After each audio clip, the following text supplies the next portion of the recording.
அவருக்கு 82, 83 வயசு ஆகுது. இப்போதும் அவர் வந்து சரியா மிகச்சரியாக 6 மணிக்கு அவர் வேலைய ஆரம்பிச்சுட்டார். காலையில 6 மணிக்கு. அது எப்படி ஆரம்பிப்பாரு நீங்க? அவர் அதற்கு 6 மணிக்கு அவர் வந்து ஸ்டுடியோல இருப்பார். இங்க வந்தாலும் வரலனாலும் அவருடைய அப்பாயின்ட்மென்ட் அவருடைய வேலை வந்து கரெக்ட்டா 6 மணிக்கு வந்து சுத்தமான வெள்ளுடையில அழகா வந்து உட்காந்துட்டு, அவர் தனியா வந்து உட்கார்ந்துருவார். 6 மணிக்கெல்லாம் யாரும் இந்த உலகமே யாருமே விழிக்க மாட்டாங்க. இந்த வயசுல எனக்கு தெரிஞ்சு தன்னுடைய வேலை அந்த அளவுக்கு உழைப்பாளி.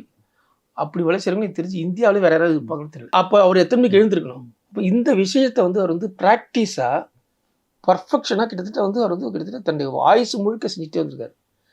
சின்ன வயசுல அதுக்கான வகுப்புகள் அப்ப 50 வயசுக்கு மேல அவர் நெறைய விஷயங்கள் படிக்க போயிருக்காரு.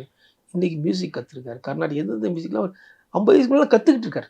சமஸ்கிருதம், ஹிந்தி எல்லாத்தையும் கத்துட்டு இருக்காரு. எல்லாமே எது பண்ணாலும் அவரு அந்த அளவுக்கான ஏன் இன்றைக்கு இளையராஜா வந்து இந்தியா முழுக்க, தமிழ்நாடு முழுக்க கொண்டாடப்படுறாரு? ஏன் இன்றைக்கு சிம்பனி வரைக்கும் போய் ஏன் இன்றைக்கு ஒரு மிகப்பெரிய ஒரு அதற்கு காரணம் வந்து அவருடைய திறமையை தாண்டி அவருடைய அர்ப்பணிப்பு உழைப்பு. அர்ப்பணிப்பு உழைப்பு யார் வேணாலும் செய்ய முடியும்.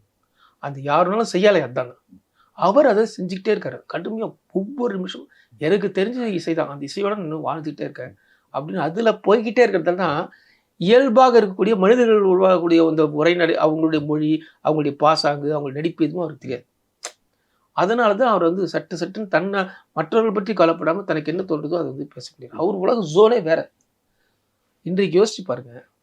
நம்ம இங்க உரையாடிட்டோம்ல, இந்த நேரத்துல இந்தியா முழுக்க, தமிழ்நாடு முழுக்க, இல்ல உலகம் முழுக்க இளையராஜாவின் பாடல்களை எத்தனை பேர் ரசிச்சுட்டு இருப்பாங்க தெரியுமா? ஒவ்வொரு நாளும், ஒவ்வொரு கணமும் யாராவது ஒருத்தர் ரசிச்சுட்டே இருக்கான், புதுசா கேட்டுட்டா அவங்களை சந்தோஷப்படுத்துறான், இளையராஜா பத்தி பேசிட்டே இருப்பாங்க. ஒரு நாளைக்கு எனக்கு சராசரியா ஒரு தமிழ் வந்து எனக்கு தெரிஞ்சு கிட்டத்தட்ட வந்து 4 முறையாவது இளையராஜாவுடைய பத்தின எண்ணம் வந்து போகாது இருக்கு. ஏன்னா இன்றைக்கு வந்து தொலைக்காட்சியில பார்த்தாலும் சரி, இல்லை நீங்க ரேடியோல கேட்டாலும் சரி, ஏதோ உங்களுக்கு இளையராஜாவுடைய இசையை கேட்டு அடன்னு சொல்லக்கூடிய தருணங்கள் ஒரு நாளைக்கு 4 முறையாவது சராசரியாக ஒரு தமிழனுக்கு நேரும். இது வந்து தமிழ்நாட்டில் இதுவரைக்கும் பிறந்த யாருக்குமே வாய்க்கல.